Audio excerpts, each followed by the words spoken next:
इस वीडियो में हम डिस्कस करेंगे रिगार्डिंग चैप्टर 2 ऑफ HTML। सो यहाँ पे हम देखेंगे HTML डॉक्यूमेंट्स और उसमें जो जो हम एलिमेंट्स यूज़ करते हैं उन एलिमेंट्स के बारे में पढ़ेंगे। कुछ इंपॉर्टेंट एलिमेंट्स यहाँ पे डिस्कस करेंगे। सो देखिए, जो एक HTML डॉक्यूमेंट होती है उसमें मेन क्या क्या एलिमेंट्स यूज़ होते हैं, क्या टैग्स यूज़ होते हैं, उसको हम डिस्कस करेंगे यहाँ पे। All HTML documents all HTML documents must start with a document type declaration. सबसे पहले तो डॉक्यूमेंट टाइप डिक्लेरेशन होता है, ठीक है। सभी डॉक्यूमेंट्स में डॉक टाइप HTML करके हम लिखते हैं। ये ब्राउज़र को बताता है कि यहाँ पे HTML5 वर्जन यूज़ हो रहा है। नाउ नेक्स्ट है HTML डॉक्यूमेंट। इस डिक्लेरेशन के बाद जो फर्स्ट टैग यूज़ होता है वो है HTML, और ये एंड किससे होता है, ये रहा इसका ending tag. The HTML document itself begins with HTML and ends with this tag, ठीक है, स्लैश करके HTML, ये इसका एंडिंग टैग हो गया। Now the visible part of the HTML document is between body element. इसको एलिमेंट कहते हैं, मतलब स्टार्ट टैग, एंड टैग और उसके बीच में जो कंटेंट है, तो कंप्लीट को हम एलिमेंट कहते हैं। तो बॉडी टैग, ये स्टार्ट टैग हो गया बॉडी का, और ये एंडिंग टैग, इसके बीच में जितना कंटेंट आएगा वही हमको वेब पेज पे दिखाई देता है। तो एक कंप्लीट जो डॉक्यूमेंट होती है उसका विजिबल पार्ट किसके अंदर रहता है, वो बॉडी टैग के अंदर, मतलब स्टार्टिंग और एंडिंग टैग बॉडी एलिमेंट के अंदर सारा कंटेंट रहेगा। जैसे ये एक एग्जाम्पल है, बहुत ही सिंपल एग्जाम्पल। सो यहाँ पे देखिए,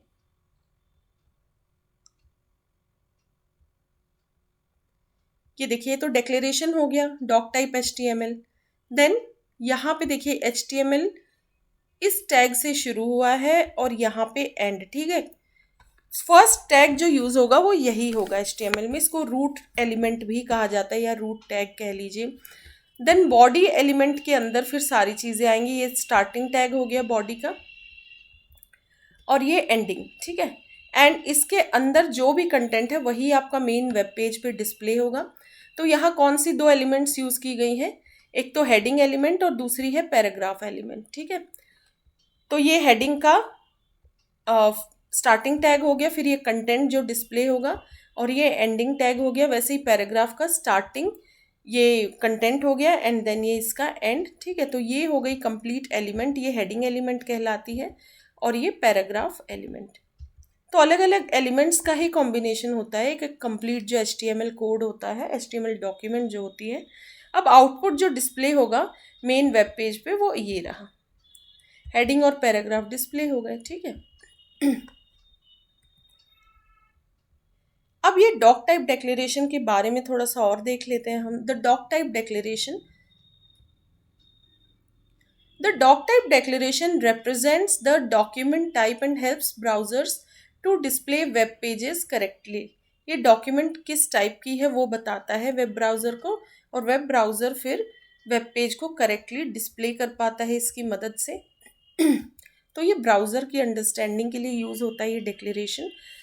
it must only appear once at the top of the page before any HTML tags. कोई भी HTML टैग यूज़ करने से पहले हम उस डिक्लेयर कर देते हैं कि हाँ ये एक HTML डॉक्यूमेंट है। Now the doctype declaration is not case sensitive. ये केस सेंसिटिव नहीं होता है, आप कैसे भी लिख लीजिए इसको। केस सेंसिटिविटी का मतलब है जहाँ स्मॉल और कैपिटल लेटर्स बिल्कुल डिफरेंट माने जा रहे हैं, बट नॉट केस सेंसिटिव का मतलब आप स्मॉल कैपिटल जैसे भी लिखिए मीनिंग सेम ही रहेगा।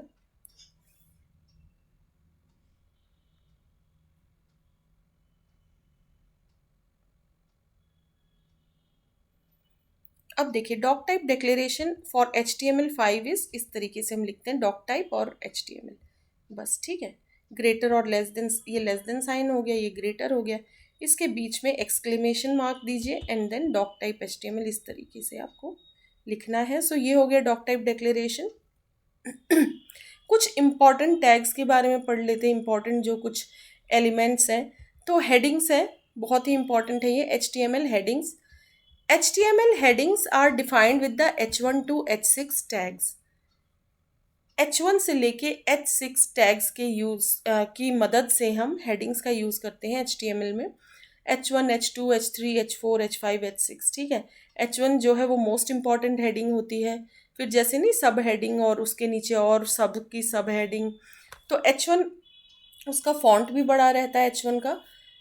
इस तरीके से जो है H1, फिर H2 उससे स्मॉल है, H3 उससे स्मॉल है और H6 फाइनली सबसे स्मॉल है। तो ये कुछ स्टैंडर्ड हेडिंग्स होती है, आपको सिर्फ हेडिंग का नेम मेंशन करना और उसका फॉन्ट साइज वो चीज़ें पहले से ही प्री डिफाइंड होती हैं। सो HTML headings are defined with the H1 to H6 tags. H1 defines the most important heading, H6 defines the least important heading. ठीक है, जो मोस्ट इंपॉर्टेंट हेडिंग है उसके लिए हम H1 टैग का यूज़ करेंगे और लीस्ट इंपॉर्टेंट के लिए H6 का। जैसे एग्जांपल देखिए, हम लोग सपोज 3 हेडिंग्स यूज़ करें, H1, H2, H3। आप आगे 4, 5, 6 अपने लेवल पे आप यूज़ कर सकते हैं। ये सिर्फ आपको क्लैरिटी के लिए यहाँ पे एज एन एग्जाम्पल दिखाया गया है। जैसे हेडिंग 1 यूज़ करनी तो H1 ये स्टार्टिंग टैग हो गया, ये एंड, इसके बीच में आप जो भी कंटेंट लिखेंगे वो हेडिंग 1 की तरह डिस्प्ले होगा, मतलब जो भी उसका फॉन्ट और वो पहले से ही प्री डिटरमाइंड है। So this is heading 1। H2 के अंदर आप यूज़ कर रहे हैं हेडिंग 2, जो भी कंटेंट आपने मेंशन किया है। और फिर H3 हेडर में हेडिंग 3 आएगी। कैसे आएगी वो आउटपुट से आपको समझ आ जाएगा। देखिए, ये रहा कंप्लीट कोड, इसमें सारी ही हेडिंग्स दिखाई गई हैं। सो डॉक टाइप HTML पहले डिक्लेरेशन हो गया, फिर ये HTML टैग का यूज़ हुआ, इसका एंड यहाँ पे हो रहा है। फिर बॉडी टैग के अंदर हमने सारी मेन जो कंटेंट डिस्प्ले करना उन एलिमेंट्स को लिया गया है, उन एलिमेंट्स की मदद से मेन कंटेंट आएगा। सो वेब पेज पे ये आउटपुट जनरेट होगा फाइनली। हेडिंग 1 के लिए देखिए ऐसा कुछ दिखेगा, हेडिंग 2 इससे छोटी रहेगी, फिर 3, 4, 5 और हेडिंग 6 सबसे स्मॉल है। और जो भी हेडिंग यूज़ करनी तो उसी का स्टार्टिंग और एंड टैग आपको यूज़ करना पड़ेगा। हेडिंग 1 है तो H1 लिखना है शुरू में, उसको क्लोज करिए। देन हेडिंग 2 के लिए H2 यूज़ करना है, एंडिंग में उसको /H2 करके करना है क्लोज। फिर हेडिंग 3 हो गया, हेडिंग 4, देन हेडिंग 5, हेडिंग 6, ठीक है। अब देखते हैं, अब हेडिंग्स के बारे में हम देख चुके हैं, अब HTML पैराग्राफ्स देखते हैं। ये कुछ मोस्ट इंपॉर्टेंट टैग्स मैं यहाँ डिस्कस कर रही हूँ। HTML paragraphs are defined with the P tag. P tag का यूज़ करते हैं पैराग्राफ के लिए। तो P के अंदर जो भी कंटेंट आप लिख रहे हैं वो एज अ पैराग्राफ जो है डिस्प्ले हो जाएगा वेब पेज पे। पैराग्राफ के लिए P टैग का यूज़ होता है, ये स्टार्टिंग टैग, ये एंडिंग टैग और इसके बीच में कंटेंट, और ये एक कंप्लीट एलिमेंट कहलाता है जिसको पैराग्राफ एलिमेंट आप कह सकते हैं, ठीक है। ऐसे ही दूसरा पैराग्राफ है तो उसके लिए अलग से और दूसरा पी करिए। This is another paragraph. जैसे ये कंप्लीट कोड हो गया, यहाँ पे डिक्लेरेशन हुआ, देन HTML, ठीक है। फिर बॉडी टैग के अंदर हमने कंटेंट को जो है जो भी डिस्प्ले कराना वो यहाँ पे रहेगा। 2 पैराग्राफ्स लिए हैं, यहाँ पे content this is a paragraph है, यहाँ दिस इज़ अनदर पैराग्राफ। तो देखिए इस तरीके से वेब पेज पे जो फाइनली दिखेगा वो ऐसा आउटपुट दिखेगा आपको। देन HTML लिंक्स के बारे में देखते हैं। HTML links are defined with the A tag. A क्या होता है? A को एंकर टैग भी कहते हैं हम, ठीक है, anchor tag. The links destination is specified in the href attribute. और हमेशा एंकर टैग को href एट्रीब्यूट के साथ यूज़ किया जाता है। और अब एट्रीब्यूट क्या होता है वो नेक्स्ट कुछ चैप्टर्स में आएगा। यहाँ पे आप समझ लीजिए ये कुछ इंपॉर्टेंट टैग्स डिस्कस हो रहे हैं यहाँ पे, तो साथ में एट्रीब्यूट और ये टर्म्स भी आएंगे, बट एट्रीब्यूट को डिटेल में भी हम डिस्कस करेंगे अपकमिंग वीडियोस में। नाउ द लिंक कोई आपको लिंक डालना है HTML के कोड में, उसको रेफर करना है, तो उसके लिए आप href एट्रीब्यूट का यूज़ करेंगे और टैग कौन सा होगा? Anchor tag. Attributes are use to provide additional information about HTML elements.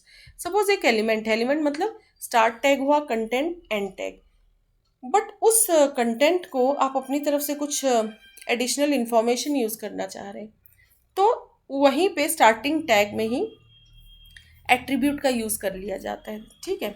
जैसे देखिए एंकर टैग है तो उसका कुछ इस तरीके से दिखेगा ये कोड, A से बिगिनिंग, अब A को क्लोज यहाँ हो रहा है लेकिन उसके बीच में हमने एट्रीब्यूट यूज़ कर लिया है। href मतलब जो वेबसाइट का लिंक हमें देना वो डाल दिया। सपोज google.com को वो लिंक रेफ़र करेगा तो इसलिए href लिख दिया। This is a link. अब दिस इज़ अ लिंक जब भी वेब पेज पे आएगा वहाँ पे नीचे एक लाइन आ जाएगी और जैसे ही आप यहाँ क्लिक करेंगे दिस इज़ अ लिंक पे, तो कौन सा पेज खुल जाएगा? google.com।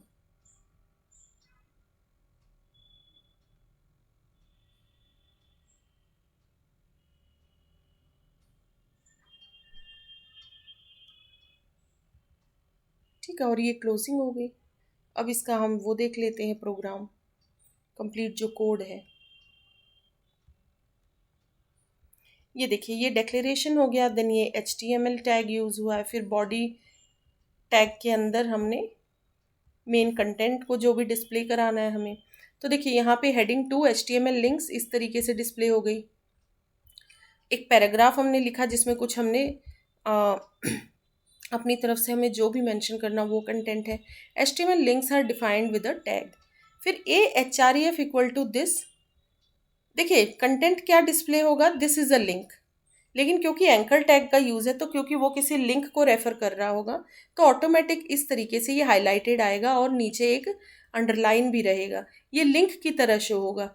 जैसे ही आप यहाँ क्लिक करेंगे दिस इज़ अ लिंक पे, तो कौन सा पेज खुलेगा, वो जिससे लिंक्ड है, मतलब ये जिस पेज को रेफर कर रहा है वो ऑलरेडी हम यहाँ पे एट्रीब्यूट के थ्रू डिफाइन कर चुके हैं, मतलब मेंशन कर चुके हैं कि href इक्वल टू, मतलब दिस इज़ अ लिंक किसको रेफर करेगा, google.com को। या आप अपनी तरफ से कोई भी लिंक यहाँ दे सकते हैं, जो भी वेब पेज आप चाह रहे हैं कि यूज़र जैसे ही क्लिक करे तो वो पेज खुलना चाहिए। अब जैसे ही आप दिस इज़ अ लिंक पे क्लिक करेंगे देन इस तरीके से गूगल की साइट खुल जाएगी, क्योंकि हमने href में क्या दिया था, google.com। अब HTML इमेजेस के बारे में पढ़ लेते। एक जैसे ये है वेब पेज है, इसमें हमें कोई एलिमेंट और कोई इमेज इंसर्ट करनी है, जो इमेजेस भी हमें दिखती है, तो वो कैसे, उसके लिए भी कोई टैग यूज़ होगा। हर चीज़ यहाँ टैग्स के माध्यम से ही होती है HTML में।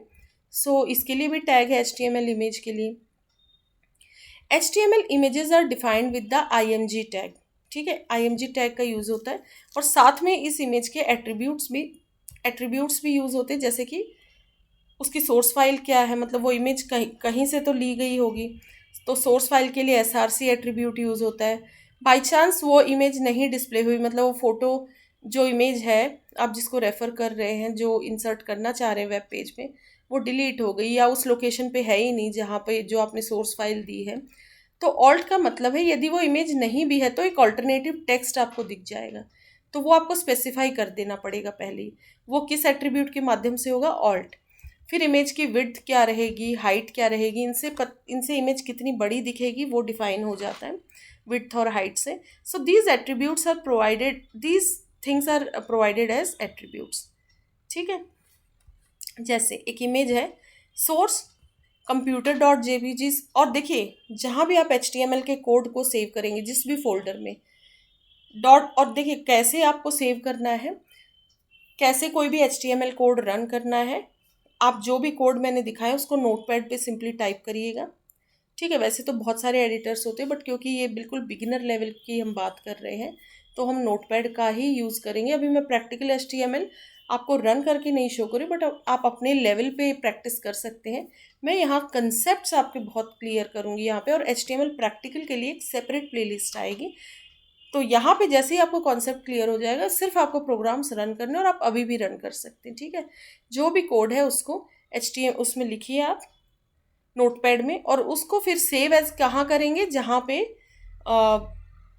कोई भी एक फ़ोल्डर ले लीजिए, HTML कोड करके आप लिख सकते हैं, उसमें सेव कर दीजिए, और फाइल का एक्सटेंशन क्या देंगे, डॉट या तो HTM दीजिए या HTML, जैसे डॉट TXT होता है, डॉट JPG होता है, आपको अपनी फाइल का क्या नाम देना, डॉट HTML, और फिर वहाँ से आप क्लिक करके उसको रन कर सकते, तो वो सीधा वेब ब्राउज़र पे ओपन होगी एज एन HTML डॉक्यूमेंट। वहीं पे आपको ये जितने भी रिजल्ट्स में शो करें ना, ये जैसे ये आउटपुट हुआ, ये आपको वहाँ वेब पेज पे शो हो जाएगा, ठीक है।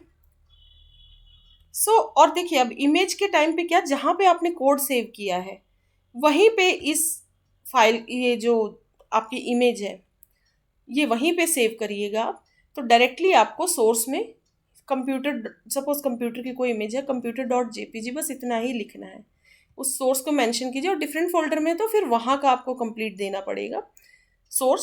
सो यदि उसी फोल्डर में तो बस इमेज का नाम JPG जो भी है, इमेज को राइट क्लिक करके उसकी प्रॉपर्टीज़ में जाइएगा तो इमेज का नाम आपको दिख जाएगा, वो मेंशन कर देना आपको यहाँ पे।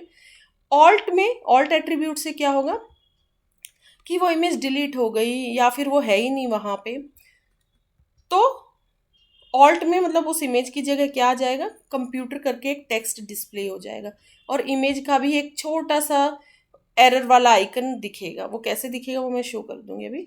विड्थ, इमेज की विड्थ आप स्पेसिफाई कर दीजिए, हाइट कितनी होनी चाहिए वो हाइट एट्रीब्यूट से स्पेसिफाई कर दीजिए। तो देखिए ये एक कंप्लीट इसका कोड हो गया इमेज का। तो हम बात कर लेते हैं मेन कोड की। ये HTML images heading 2, then HTML images are defined with the img tag। So कैसे आप फाइनली कोड लिखेंगे, img source computer dot jpg, then ये alt, फिर width height। ठीक है, तो यहाँ पे भी हमने कोई इसको एंड नहीं किया है, सीधा img टैग का यूज़ हुआ, ओनली स्टार्टिंग टैग यूज्ड है यहाँ पे। अब देखिए यहाँ पे आउटपुट क्या होगा, ये देखिए HTML images are defined with the img tag, computer की इमेज डिस्प्ले हो गई। और बाई चांस उस लोकेशन पे ये इमेज है ही नहीं या डिलीट हो गई या हमने डिफरेंट फोल्डर में सेव कर दी, तो इस तरीके से पेज आएगा। ठीक है, क्योंकि ऑल्ट एट्रीब्यूट भी हमने दिया। ऑल्ट में हमने क्या मेंशन किया था, देखिए ये आइकन दिखाता है कि यहाँ कोई इमेज थी जो करेंटली डिस्प्ले नहीं हो रही है किसी रीज़न से, तो उसका ऑल्टरनेटिव टेक्स्ट आ जाएगा, वो आएगा जो भी हमने मेंशन किया था, हमने कंप्यूटर मेंशन किया था तो वो आ जाएगा यहाँ पे।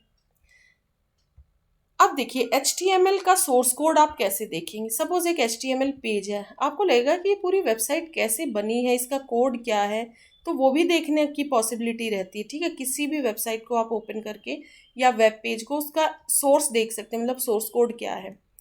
Have you ever seen a web page and wondered hey how did they do that, मतलब ये कैसे किया गया है। View HTML source code, HTML source code को व्यू करने के लिए आपको HTML पेज पे राइट क्लिक करना है एंड सेलेक्ट, वहाँ ऑप्शंस दिखेंगे आपको। तो व्यू पेज सोर्स का एक ऑप्शन दिखेगा, तो जैसे ही आप क्लिक करेंगे, यदि क्रोम ब्राउजर यूज़ करें तो व्यू पेज सोर्स, और एज यदि ब्राउजर यूज़ कर रहे हैं देन व्यू सोर्स पे क्लिक करना आपको। जो भी आपको दिख जाएगा डिफरेंट डिफरेंट ब्राउजर पे कुछ एक ऑप्शन दिख जाएगा, then this will open a window containing the, फिर एक विंडो खुल जाएगी जिसमें HTML का कंप्लीट सोर्स कोड आपको दिख जाएगा। कैसे दिखेगा वो भी मैं शो कर दूंगी अभी। देन सेकंड वे है, ये तो था सोर्स कोड के लिए HTML का सोर्स कोड। अब इंस्पेक्ट एन HTML एलिमेंट, मतलब इसके लिए क्या करेंगे हम, HTML एलिमेंट को इंस्पेक्ट करने के लिए right click on an element, किसी भी एक एलिमेंट पे राइट क्लिक करिए HTML की या फिर किसी ब्लैंक एरिया पे एंड चूज, फिर वैसे ही राइट क्लिक करके ऑप्शन आपको दिख जाएगा इंस्पेक्ट या फिर इंस्पेक्ट एलिमेंट का, to see what elements are made up of. You will see both the क्या क्या एलिमेंट्स यूज हुए, और वहाँ HTML CSS दोनों आपको दिख जाएंगे। You can also edit the HTML और CSS on the fly in the elements और स्टाइल्स पैनल दैट ओपन्स। आप यहाँ कुछ एडिट भी कर सकते हैं, मॉडिफाई डेफिनेटली नहीं कर सकते, बट अपने लेवल पे कुछ एक्सपेरिमेंटेशन के लिए आप देख सकते हैं। बाकी ये थोड़ी सी एडवांस चीज़ें आगे हम देखेंगे। ठीक है, तो जब हम प्रैक्टिकली कभी देखेंगे तब इंस्पेक्ट करके हम वो भी देखेंगे। सो देखिए, जैसे ही सपोज ये गूगल पेज है, इसमें राइट क्लिक किया आपने, तो ये दो ऑप्शन दिख रहे हैं आपको, व्यू पेज सोर्स और इंस्पेक्ट का। तो व्यू पेज सोर्स और इंस्पेक्ट, इन पे इंडिविजुअली क्लिक करने पे क्या ओपन होता है वो हम देखेंगे। सबसे पहले व्यू पेज सोर्स पे जब आप क्लिक करेंगे तो ऐसा कुछ देखिए, कंप्लीट जो है आपको कोड दिख जाएगा। नीचे स्क्रॉल करेंगे तो नीचे भी कुछ कोड बचा हुआ है, ये देखिए इस तरीके से ये कंप्लीट आपको कोड दिख गया। यहाँ से स्क्रॉल करके आप ऊपर जो कोड है वो देख सकते हैं, कंप्लीट कोड आपको दिख गया। और इंस्पेक्ट पे जब क्लिक करेंगे तो इस तरीके से ओपन हो जाएगा। ठीक है, इंस्पेक्ट एलिमेंट पे जब क्लिक करते हैं तो देखिए व्यू पेज सोर्स और इंस्पेक्ट एलिमेंट की मदद से हम कोड देख सकते हैं, सोर्स कोड। सो इस वीडियो में इतना ही। Thank you so much.